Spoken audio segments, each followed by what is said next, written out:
لیکن 661 ہجری میں ایک شخص پیدا ہوا جس کی پیدائش ملک شام میں، جس کو اب سیریا کہا جاتا ہے، ملک شام میں اس کی پیدائش ہوئی، جس کا نام احمد ابن عبد الحلیم ابن تیمیہ ہے۔ دنیا اس کو شیخ الاسلام کہتی ہے، بہت بڑا عالم کہتی ہے۔ جہاں تک علم کا تعلق ہے، اس میں کوئی دو رائے نہیں ہے کہ یہ اپنے وقت کا بہت بڑا عالم تھا۔ اعلیٰ حضرت فاضل بریلوی نے ابن تیمیہ کے بارے میں فتاوی رضویہ میں یہاں ایک مقام پہ یہ فرمایا کہ اس کے پاس علم بہت تھا، لیکن علم کے مقابلے میں عقل بڑی چھوٹی تھی۔ نتیجہ یہ ہوا کہ علم کو رکھنے کے لیے اس کے پاس عقل کی کمی پڑ گئی، اور نتیجہ یہ ہوا کہ وہ گمراہیت کی طرف مائل ہو گیا۔ 661 ہجری میں اس کی پیدائش ہوئی شام کے اندر، اور 728 ہجری کے اندر دمشق کی جیل کے اندر اس کی موت ہوئی۔ وجہ کیا تھی موت کی؟ مختصر وجہ میں بتا دوں، اس نے فرقہ مجسمیہ کے عقیدے کو دوبارہ زندہ کیا، اور زندہ کرنے کے بعد اس نے سب سے پہلا عقیدہ یہ بیان کرنا شروع کیا کہ اللہ تعالیٰ جسم رکھتا ہے، اس کا جسم ہے۔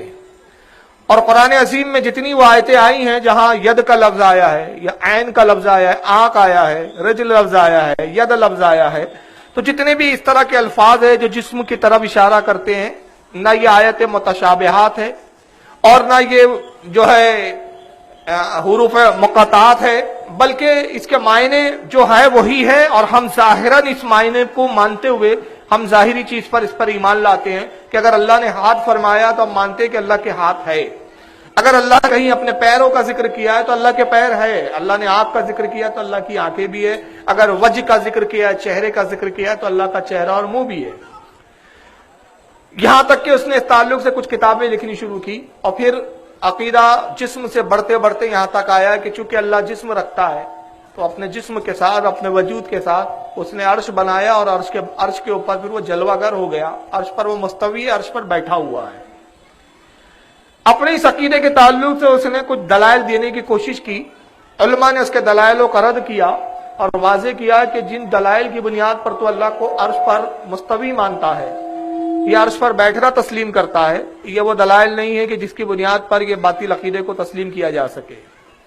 اللہ جسم سے بھی پاک ہے، یہاں تک کہ اس زمانے میں باقاعدہ علماء نے اس سے مناظرے کیے، اور جب یہ مناظرے میں اس کو شکست ہوئی اور یہ مناظرے میں ثابت نہ کر سکا تو اس زمانے کے بادشاہ وقت نے اس کو جیل میں ڈال دیا۔ کچھ عرصہ جیل میں رہنے کے بعد ابن تیمیہ نے پھر توبہ کی، کچھ علماء کی طرف خطوط لکھے جیلی سے کہ آپ بادشاہ وقت سے میری سفارش کیجئے اور میں توبہ کرتا ہوں اور اپنے عقیدے سے باز آتا ہوں۔ بہرحال علماء نے اس کی توبہ کو جب دیکھا اور اس کے پچھتاوے کو دیکھا، علماء نے بادشاہ سے سفارشیں کی کہ ابن تیمیہ کو جیل سے رہا کر دینا چاہیے، اس لیے کہ وہ اپنے باطل عقیدے کو چھوڑ چکا ہے۔ چنانچہ علماء کی سفارشوں کے بعد بادشاہ نے اس کو جیل سے آزاد کیا، لیکن ابن تیمیہ جب جیل سے باہر آیا کچھ عرصے ٹھیک رہا، اس کے بعد پھر اس کا مزاج بگڑا اور اس نے پھر وہی ساری بکواسیں شروع کر دی۔ ابن تیمیہ پھر یہی کہتا رہا کہ نہیں، یہی عقیدہ میرا صحیح ہے جو میں عقیدہ پیش کر رہا ہوں کہ اللہ عرش پر بیٹھا ہوا ہے اور جسم رکھتا ہے۔ اور اس تعلق سے اس نے چند کتابیں لکھنی شروع کی، اپنے فتاویٰ میں باضابطہ اس نے لکھنا شروع کیا کہ اللہ تعالیٰ عرش پر جلوہ گر ہے۔ دوبارہ پھر اس کو جیل میں ڈالا گیا، کچھ عرصہ جیل میں رہنے کے بعد پھر اس نے توبہ کی، پھر معافی مانگی، پھر رجوع نامے بھیجے۔ نتیجہ یہ ہوا کہ اس بار پھر اس کو معاف کیا گیا، پھر جیل سے باہر آیا۔ آنے کے بعد کچھ عرصے ٹھیک رہا اور پھر اس کے بعد وہی حال تھا۔ گویا دوسرے لفظوں میں کہہ سکتا ہوں کہ ایک محاورہ ہے کہ کتے کی دم ٹیڑھی کی ٹیڑھی۔ وہ اس کی کیفیت تھی کہ کسی طرح بھی وہ اپنے باطل عقیدے سے توبہ کرنے کے لیے تیار نہیں۔ تیسری مرتبہ جب جیل میں ڈالا گیا تو اس طرح جیل میں گیا کہ 728 میں اس کا جنازہ ہی جیل سے باہر نکلا۔ بہرحال یہ ابن تیمیہ کے عقائد تھے اور اس کے بہت سارے باطل عقائد اس کے فتاووں میں موجود ہے، اور کچھ مستقل کتابیں بھی اس تعلق سے اس نے لکھی۔ چنانچہ میں سب سے پہلے آپ کے سامنے کتاب پیش کر رہا ہوں اس کے تعلق سے۔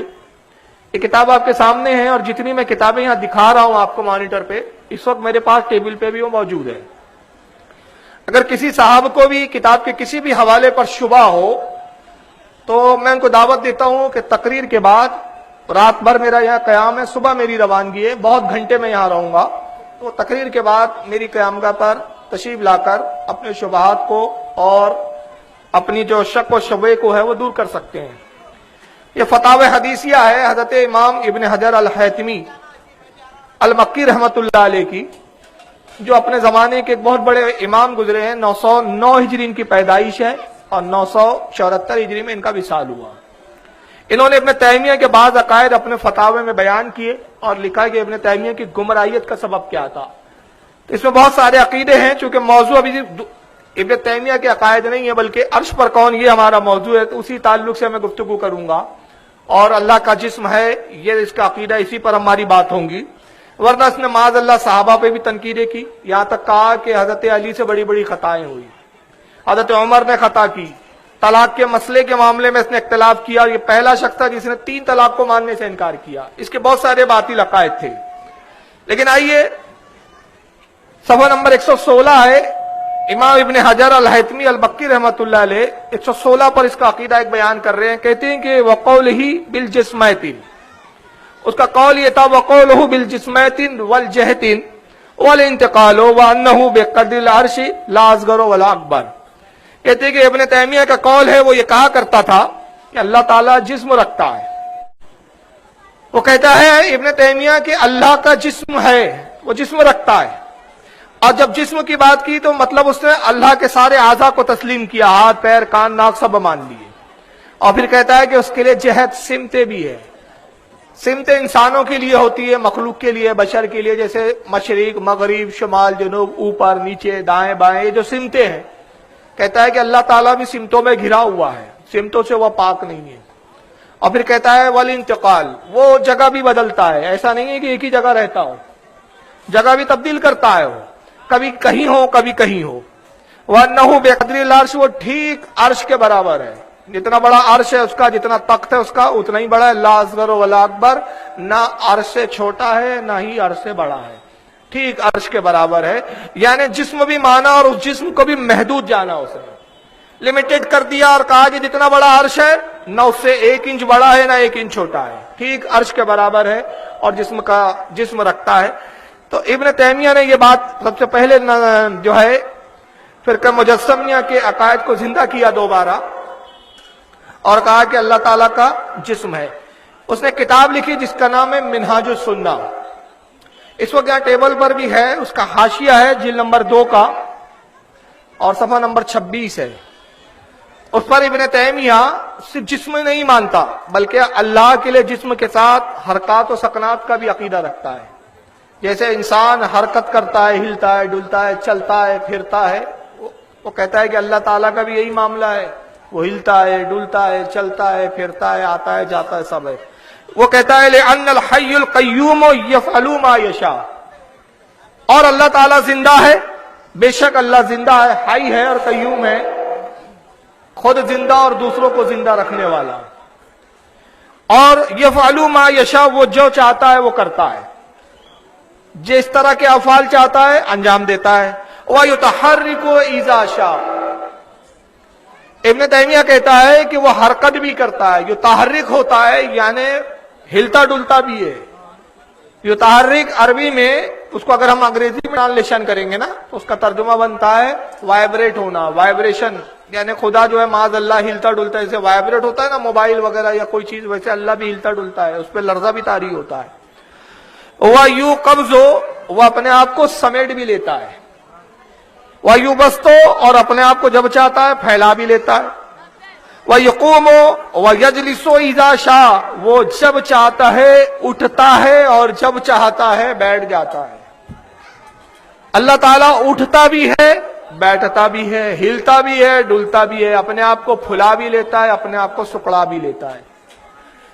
یہ ایک اتنا گھٹیا عقیدہ ہے کہ جو آج تک 1400 سال میں کسی نے بیان نہیں کیا، اور ابن تیمیہ نے اپنی کتاب منہاج السنہ جلد نمبر 2 صفحہ 26 پر اس کو حاشیے میں بیان کیا،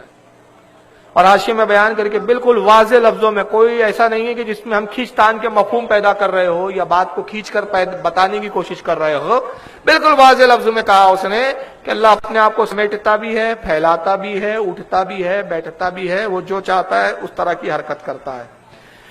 یہاں تک کہ اسی عقیدے کو پھر بعد میں غیر مقلدینوں نے جب اپنا لیا تو نتیجہ یہ ہوا کہ ایک بہت بڑے ان کی جماعت کے مولوی صاحب گزرے جن کا نام ہے وحید الزمان، انہوں نے باقاعدہ ایک کتاب لکھی جس کا نام ہے ہدیۃ المہدی۔ یہ کتاب آپ کو مانیٹر پہ میں دکھا رہا ہوں اور یہ ٹیبل پہ موجود ہے، اس وقت میرے ہاتھ میں موجود ہے. یہ ہدیۃ المہدی ہے. اس میں 3-4 ان کی کتابیں ہیں، عرف الجادی، کنز الحقائق اور ہدیۃ المہدی. ہدیۃ المہدی کا صفحہ نمبر 9 ہے اور اس کی جلد نمبر 1 ہے. کیا کہتے ہیں جناب، یہ ذرا سن لیجئے. وَلَهُ تَعَالَى وَجْهٌ وَعَيْنٌ وَيَدٌ وَكَفٌ وَقَبْضَةٌ وَأَصَابِعٌ وَصَاعِدٌ وَذَرَاعٌ وَصَدْرٌ وَجَنْبٌ وَحَقْبٌ وَقَدَمٌ وَرِجْلٌ وَسَاقٌ وَكَلَافٌ. یہ اللہ کی صفت وحید و زما غیر مقلدوں کے بہت بڑے علامہ، اہل حدیث جماعت کے بہت بڑے عالم کہلاتے ہیں. بلکہ یہ کہا جائے کہ ہندوستان میں اہل حدیث فرقے کو بڑھاوا دینے والوں میں یہ ذات مانی جاتی ہے. ہدیۃ المہدی کی بڑی مشہور کتاب ہے. اس میں کہتے ہیں کہ اللہ کے بارے میں ہمارا یقین یہ ہے، عقیدہ یہ ہے کہ وجہن اس کا چہرہ ہے، اللہ کا چہرہ بھی ہے، وعینن اور اس کی آنکھ بھی ہے، اللہ آنکھ بھی رکھتا ہے. اچھا، یہاں انہوں نے واحد کا صیغہ استعمال کیا ہے، عین، یعنی گویا وہ یہ بتا رہے ہیں کہ اللہ کی جو آنکھ بھی ہے وہ ایک ہی آنکھ ہے. اب یہاں پہ تھوڑا سا آپ تصور کیجئے، ایک طرف کہا کہ جسم بھی ہے، اور جب جسم کی ساخت بیان ہو رہی تو مجھے لگتا ہے کہیں ایسا تو نہیں کہ پوشیدہ طور پر یہ دجال کو مانتے ہو، اور ایسا نہ ہو کہ جب دجال آئے تو کہیں یہی خدا ہے. کیونکہ ہمارے مولانا صاحب بتا چکے ہیں، وہ کہیں گا میں خدا ہوں، تو کہیں گے دیکھو خدا کا تو جسم بھی ہے، ان کا جسم بھی ہے اور ایک آنکھ کے آدمی ہے یہ بھی، تو لہذا دجال ہی تو ہمارے خدا نہیں. ایسا لگتا ہے کہ یہ دجال کی خدائی کے دعوے کے لیے راستے ہموار کر رہے ہیں. کہتے ہیں وہ عینن اس کی آنکھ ہے اور یدن اس کے ہاتھ ہے. یہ بھی واحد کا صیغہ ہے کہ ایک ہی ہاتھ ہے، لیکن تسنیہ میں بھی کبھی کبھی ید جو ہے تسنیہ میں مان لیا جاتا ہے. چلے یہاں تعویل ہے، لیکن آنکھ میں تو کوئی تعویل نہیں ہے کہ وہ واحد ہی استعمال کیا انہوں نے. اور پھر کہتے ہیں وہ کفن اس کی ہتھیلی بھی ہے، وہ قبضتون اس کی مٹھی بھی ہے، وصابعون اس کی انگلیاں بھی ہے. حالانکہ انگلیوں کی تعداد انہوں نے نہیں بیان کی کہ کتنی انگلیاں ہیں، لیکن بہرحال انگلیوں کو بھی مانا. اور کا وصاعدن اس کی کلائی بھی ہے، وذراعن اس کی کوہنی بھی ہے، وصدرن اس کا سینہ بھی ہے، وجنبن اس کا پہلو بھی ہے، حقون اس کی کوکھ بھی ہے، پیٹ بھی رکھتا ہے خدا معاذ اللہ،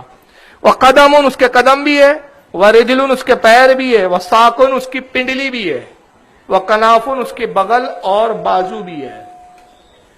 تو رب تبارک و تعالیٰ کے لیے آنکھ، ہاتھ، سبھی مان دیا. چہرہ مانا،